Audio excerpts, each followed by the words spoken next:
On the cold morning of June 17, 2019, the small town of Pine Hollow, nestled in the Appalachian foothills of West Virginia, woke to a thick blanket of fog.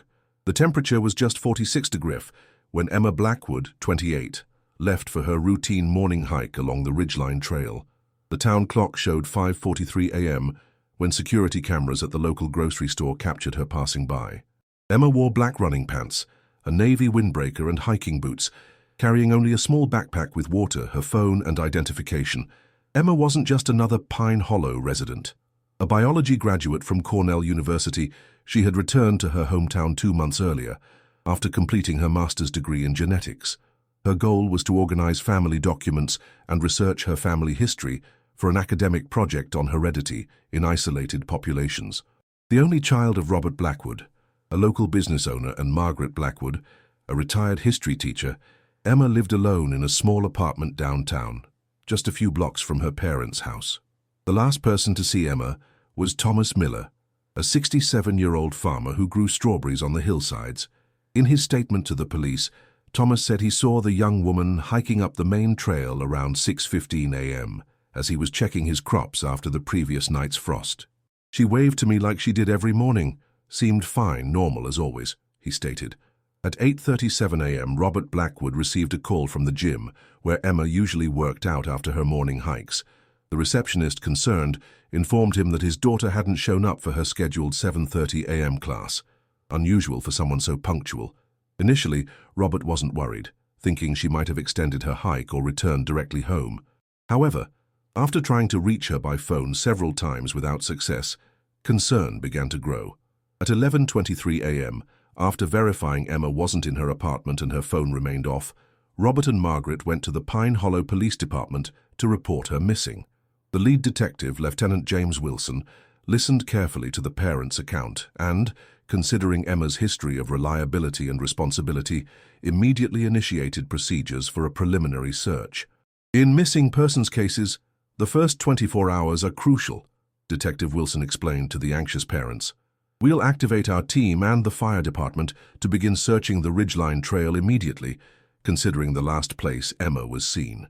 At 1:05 p.m., a team of 6 police officers, 4 firefighters, and 10 local volunteers began searching the trails. The weather had changed dramatically. The fog had given way to a persistent drizzle, making visibility difficult and the terrain slippery. The teams used drones equipped with thermal cameras to cover difficult-to-access areas, but the dense vegetation and adverse weather conditions limited the effectiveness of this resource. Around 5:40 p.m., one of the firefighters found Emma's small backpack partially covered by leaves, approximately half a mile from the main trail, in an area rarely frequented by tourists or locals. Inside were her documents, including ID and bank cards, her half-empty water bottle and her phone, turned off but undamaged. There were no signs of struggle or violence at the site, only partially erased footprints in the mud, indicating someone had walked toward an old rural road that had been abandoned for over a decade. While the search continued nearby, Emma's phone was delivered to forensic technicians. When turned on, it revealed something disturbing. The last action performed by the young woman had been accessing her genealogy app, where she kept detailed records of her family tree. The last screen viewed showed an unusual pattern. The same male name, Augustus Blackwood, appeared repeated in 3 different generations, between 1890 and 1945. The search was suspended at nightfall, with the promise to resume at dawn with reinforcements. At the Blackwood home, friends and family gathered in a silent vigil. It was then that Margaret, sifting through old photo boxes looking for recent images of her daughter for the police, found an old diary that had belonged to her grandmother, Eliza Blackwood. On the first page, a note in shaky handwriting read, "May God forgive the sins of our family and protect future generations from the fate we sealed with our own blood." If you want to follow more cases like this that shake entire communities and reveal hidden truths, subscribe to the channel so you don't miss any investigation. The next morning, June 18, 2019, the search resumed with expanded personnel. In addition to firefighters and police, the State Emergency Management Agency sent a team specialized in forest searches. Search dogs were brought in from Charleston, and the State Police Air Unit made a helicopter available to fly over the region. The local community mobilized, More than 50 volunteers came to help with the search, while others provided water, food, and logistical support to the teams. While the search in the hills continued, Lieutenant Wilson began a parallel investigation into Emma's life and routines. In disappearance cases, we need to work with multiple hypotheses simultaneously, he explained to her parents, from accidents to third-party involvement to voluntary departure. Every detail of her life could be relevant. Interviews with Emma's colleagues, friends, and acquaintances revealed a consistent pattern. All described her as methodical, focused, and extremely dedicated to her studies on family genetics. Her advisor from Cornell, Dr. Susan Reynolds, contacted by phone, informed them that Emma had requested a temporary leave from her academic activities to conduct an urgent personal research related to her own family lineage. She was very agitated in the last few weeks, revealed her friend and fellow master's student Jessica Torres. After she started organizing that family tree, she began making calls to distant relatives, some she didn't even know personally. She talked about concerning genetic patterns but wouldn't go into details. On June 19th, the third day of searching, investigators gained access to Emma's personal computer. What they found intensified concerns. In recent weeks, the young woman had conducted extensive research on recessive genetic diseases, consanguinity in isolated populations, and more specifically, on a rare condition called Waardenburg syndrome type 4, characterized by hearing impairment, depigmentation, and congenital intestinal problems. Her browsing history revealed searches for terms such as cousin marriages, genetic mutations in isolated families, and heritability of autosomal recessive diseases. More concerning still, Emma had repeatedly accessed death records from county offices in the region, focusing on infant deaths that occurred between 1900 and 1950 in the Blackwood and Hayes families, the latter being her maternal grandmother's maiden name. On the fourth day of searching, June 20th, a significant lead emerged. A local resident, Frank Thompson, 75, approached the police after hearing about the disappearance on the radio. Frank revealed that he knew of an abandoned property approximately 4 miles from town, locally known as Old Blackwood Estate. According to him, it was an old rural property that had remained in the Blackwood family for generations, until being abandoned in the 1960s after a series of family tragedies. "Nobody goes there anymore," explained Frank. "The place has a bad reputation. The old folks said it was cursed because many children died there with the same mysterious disease. They said it was punishment for the family's sins." The investigative team, led by Lieutenant Wilson, immediately moved to the indicated property.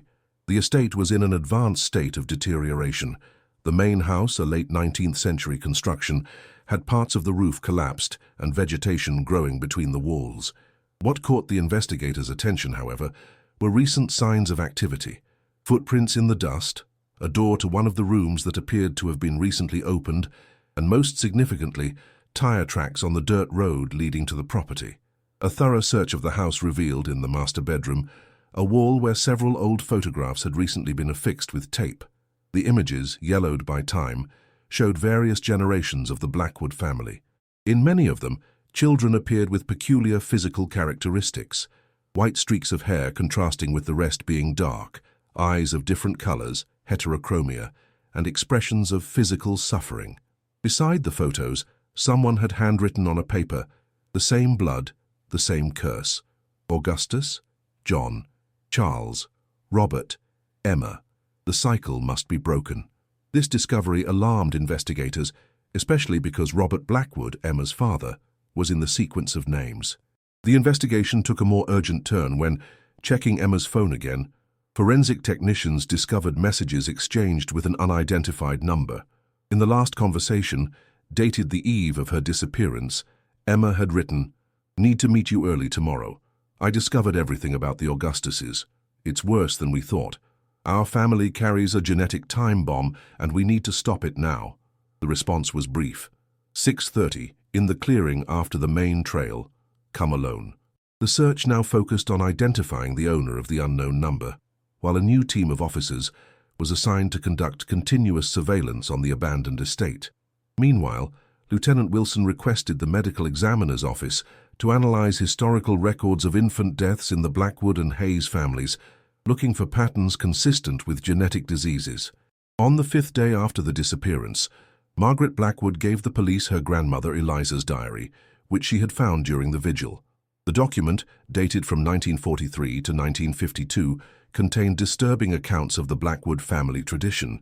To preserve the lands and purity of the lineage, it was common for cousins to marry each other. More alarming still, there were mentions of an agreement between two branches of the family that separated in the late 19th century, where periodically marriages between relatives occurred to renew the blood ties. The diary also reported the birth and early death of several children who presented symptoms consistent with Waardenburg syndrome, type 4, severe intestinal problems, partial or total deafness, and white patches in hair and skin. Eliza wrote desperately about losing 3 of her children to the Blackwood curse, attributing the deaths to divine punishment for the family's blood sins. The investigation now followed 2 parallel lines: the search for Emma and the investigation of the family mystery that the young woman had apparently discovered. Time, however, was running against hopes of finding her alive. On the 7th day of investigation, June 23, 2019, a crucial discovery was made by the FBI team, which had been called to assist in the case due to its growing complexity. The unknown number with whom Emma had exchanged messages belonged to Dr. Edward Hayes, 52, a medical geneticist at Johns Hopkins Hospital and, surprisingly, a second cousin of Robert Blackwood, therefore Emma's distant uncle. Dr. Hayes was located at his office in Baltimore, and when questioned about his contact with Emma, initially denied any recent involvement with his niece. However, confronted with evidence of the messages, he changed his testimony, admitting that he had been contacted by the young woman 3 weeks earlier. Emma contacted me after finding my name in a scientific publication on recessive genetic diseases, explained the doctor. She was conducting research on our family history and discovered alarming patterns of consanguinity across generations. As a specialist in medical genetics and a family member, she believed I could help her understand the implications. According to Dr. Hayes, Emma had discovered that Waardenburg syndrome type 4, an extremely rare condition, had affected multiple members of the Blackwood family across generations, always following a pattern consistent with autosomal recessive inheritance. That is, manifesting only when a child received 2 copies of the mutated gene, one from each parent. What really disturbed her, continued the doctor, was discovering that consanguineous marriages in our family weren't random or simply rural tradition, as was believed. There was a deliberate pattern, almost like a macabre genetic experiment conducted across generations. Dr. Hayes then revealed something even more disturbing. Emma had discovered that the name Augustus Blackwood, repeated in 3 different generations, did not refer to 3 distinct people, but to the same individual, her great-great-grandfather, who lived from 1873 to 1965, and who, throughout his extraordinarily long life, had married 3 different women, all his relatives to varying degrees. Augustus Blackwood was obsessed with genetic improvement, explained Dr. Hayes. Influenced by eugenic theories of the early 20th century, he believed he could create a superior lineage through selective marriages within his own family. The problem is that, without modern knowledge of genetics, he inadvertently amplified harmful recessive genes, creating a cycle of disease and death.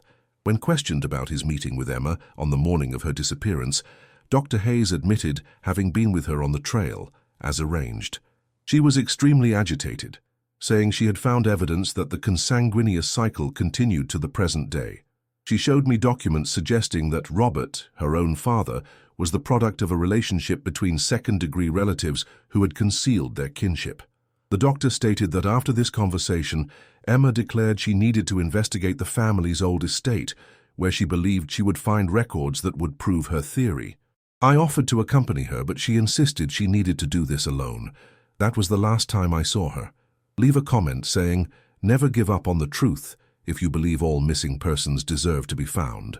Investigators noticed inconsistencies in Dr. Hayes' testimony and requested access to his phone records and his vehicle's GPS. The data revealed that, contrary to his testimony, the doctor had remained in the Pine Hollow area for several hours after meeting with Emma, and, more incriminating still, his vehicle had been in the vicinity of the old Blackwood estate. Confronted with this evidence, Dr. Hayes modified his testimony again. He admitted to having followed Emma to the estate, concerned about her emotional state. She was obsessed with exposing the whole story, threatening to reveal not just the historical cases, but also contemporary ones. This would destroy families, careers, reputations. On June 25th, the 8th day of investigation, the FBI, armed with a search warrant, conducted an operation at Dr. Hayes' residence in Baltimore. What they found was shocking: an entire office dedicated to the genealogical study of the Blackwood Hayes family, with documents dating from the 19th century to the present day. Among the materials was a notebook with recent notes detailing genetic tests secretly performed on various family members. More alarming still, investigators discovered a folder containing DNA test results comparing Robert Blackwood's genetic material with that of his wife, Margaret. Dr. Hayes' notes indicated that, without the couple's knowledge, he had collected samples and performed tests that confirmed Robert and Margaret shared recent ancestors. They were, in fact, third cousins. In the back of the doctor's residence, police found a freezer containing dozens of biological samples labeled with names from the Blackwood and Hayes families, including some from Emma, collected without consent during family visits or medical consultations. The net was closing around Dr. Hayes, who finally, after 12 hours of interrogation, broke down. "You don't understand," he told investigators. Emma was about to expose everything. It wasn't just about the past, it was about the present. She discovered that the pattern continued, that there were contemporary marriages between relatives who were unaware of their own kinship due to adoptions, name changes, and falsified records. According to Dr. Hayes, he had tried to convince Emma to abandon her investigation, arguing that revealing the truth now wouldn't change the past and would only cause unnecessary suffering. When she refused, there was a heated argument at the abandoned estate. She was unyielding, saying she needed to alert everyone about the genetic risk, that she intended to contact each family member and recommend DNA tests, he confessed. "I tried to explain that this would destroy dozens of families, that some people already had children, that the damage was already done in many cases." Dr. Hayes' confession led to an intensified search at the old Blackwood estate. In the basement of the main house, partially flooded and difficult to access, investigators found something disturbing: a false wall, recently breached, behind which was a small chamber containing a rusty metal box. Inside it, documents dated from 1897 to 1965 detailed Augustus Blackwood's genetic experiment, including meticulous records of arranged marriages, births, and deaths. Among these documents were letters exchanged between Augustus and European doctors interested in eugenics, suggesting that what was happening on the isolated West Virginia estate was part of a larger, pseudo-scientific effort to improve the human race through selective breeding. The records indicated that, even after Augustus's death in 1965, some family members secretly continued his practices, believing in his distorted vision. On June 27, 2019, 10 days after Emma Blackwood's disappearance, the investigation took a dramatic turn. Based on Dr. Hayes' partial confession and evidence found at the abandoned estate, police obtained authorization to use advanced search techniques on the property. With the help of ground-penetrating radar, GPR, borrowed from West Virginia University, investigators detected an anomaly in the ground near the estate's old well. Excavations revealed the unthinkable: Emma's body, 6 feet underground, wrapped in a sheet that subsequent tests confirmed belonged to Dr. Hayes' home. The autopsy, performed the same day, revealed that Emma had died from asphyxiation after a physical struggle, evidenced by defensive bruises on her arms and hands. The report indicated that death had occurred between 7 and 9 a.m. on June 17th, in the first hours after her disappearance. Confronted with this evidence, Dr. Hayes finally confessed to the homicide. According to his final account, he and Emma had argued intensely at the abandoned estate. The young woman, determined to expose the whole truth about the family's consanguineous cycle, refused to consider the social and emotional implications of her discoveries. She didn't understand that some truths are too destructive, Dr. Hayes stated in his final testimony. She was obsessed with the idea of scientific justice without considering the human suffering it would cause. When she threatened to immediately contact all the family couples who unknowingly were related, I tried to physically restrain her, just to calm her down. The situation got out of control. On June 29th, Dr. Edward Hayes was formally charged with second-degree murder and concealment of a corpse. Additionally, he faced charges of practicing medicine illegally for having performed genetic tests without authorization and privacy violation, for collecting biological material from family members without consent. The investigation, however, continued to expand. Documents found at the estate and Dr. Hayes's residence revealed a much broader picture than initially suspected. The genetic experiment initiated by Augustus Blackwood had affected not just his immediate family, but dozens of families throughout the region through a deliberately constructed network of arranged marriages, secret adoptions, and falsification of civil records. The impact of the revelations was devastating for Robert and Margaret Blackwood. Besides facing the unbearable pain of losing their daughter, they discovered that their own marriage was part of the generational experiment. Without their knowledge, they had been subtly directed toward each other by older family members who knew of their kinship, a manipulation that extended even to their decision to have only one child, influenced by health concerns expressed by relatives who, in reality, feared the genetic risks of multiple pregnancies. On July 15, 2019, the U.S. Attorney's Office announced the creation of a special task force to investigate all ramifications of the case, including possible crimes committed by other family members over decades. Simultaneously, the American Medical Association initiated an investigation into doctors who might have collaborated with the scheme over the years. For the scientific community, the Blackwood case quickly became a case study on ethics in genetic research and the dangers of distorted use of science. Cornell University, where Emma studied, established a research scholarship in her name, dedicated to the ethical study of genetically isolated communities and the prevention of hereditary diseases.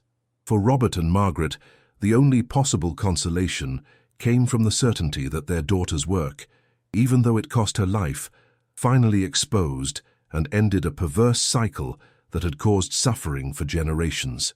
In a private ceremony held 6 months after the discovery of Emma's body, they established a foundation in her name, dedicated to offering free genetic counseling and DNA tests for families in isolated regions of Appalachia.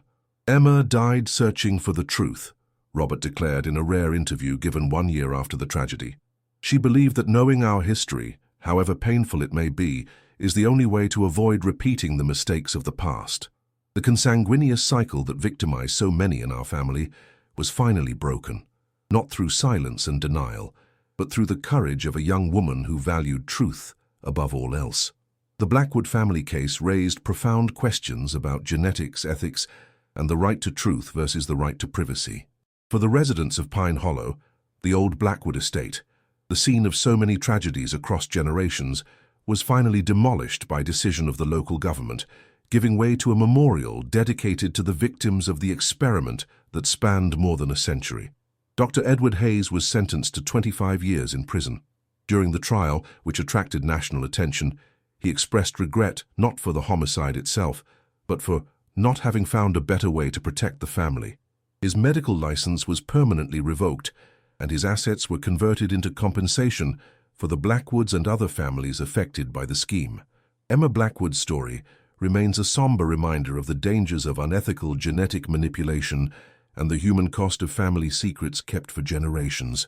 The repeated name in the family tree, Augustus Blackwood, that so intrigued Emma, proved to be not just a common ancestor, but the architect of a consanguineous cycle that, for more than a century, caused deaths, diseases, and finally culminated in a homicide that exposed the whole truth. If you watched until here, it's because you care about cases that mark families forever. Leave a comment saying, "I watched until here," so I can get to know you and know who really cares about the search for truth. Don't forget to like this video and share it so more people can learn about this incredible story and the lessons it teaches us about the importance of knowing our origins and the dangers of manipulating nature for generations.